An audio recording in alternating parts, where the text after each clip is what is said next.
Hello and welcome to Cookery with Mason Storm. Today we are going to be making some caramelized corn. To begin with, I have a couple tablespoons of oil here and 1/4 cup of popping corn. Pot on the stove, a little bit of oil, and then we go for a medium heat. You can also just make microwave popcorn or use a popcorn maker as well. Add in a couple of kernels of corn into the pot, and when they pop, then you know you're up to the right temperature. Although sometimes they don't pop, which is what happened in this particular case for me. One popped but the other didn't, and I ended up getting it too hot. And that's why you keep using test kernels, because if you dumped them all in and it was too hot, you would burn everything.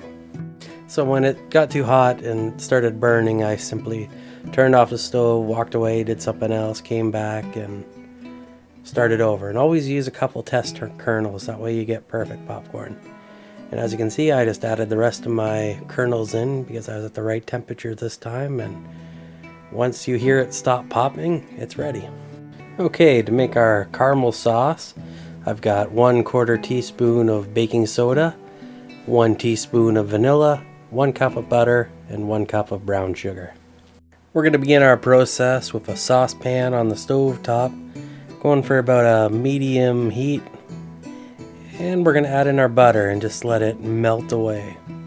It takes a little bit for that to happen, but once our butter is mostly melted, I'm going to add in my brown sugar to the mix and give it a occasional stir till we get to a boiling point. And as soon as it starts boiling, we'll look to the clock and we'll let it boil for about 3 minutes or so. It doesn't take long, you just got to make sure you don't stir it when it's doing this process, because that can kind of mess it up, I guess. But it looks pretty cool while it's boiling. It's an interesting effect anyway.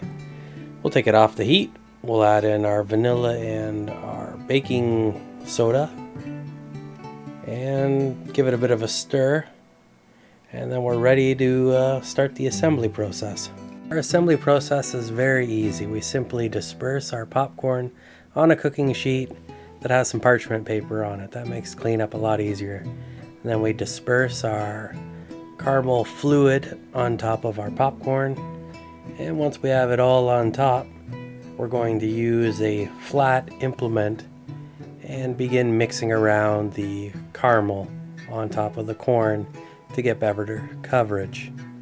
And once we're satisfied with our level of coverage, we're simply going to insert the mixture into the oven at a low temperature, 200 degrees or so, for about 45 minutes to kind of let it do some drying process. You can move it around like every 20 minutes, take it out and shuffle the stuff around. You get it even better then, but I didn't bother. And there we go, we have ourselves our caramel corn. So let me know in the comments below if this is how you make it, or if you got something better. I'd like to know. And if you like my content, please like and subscribe. Till next time, stay awesome.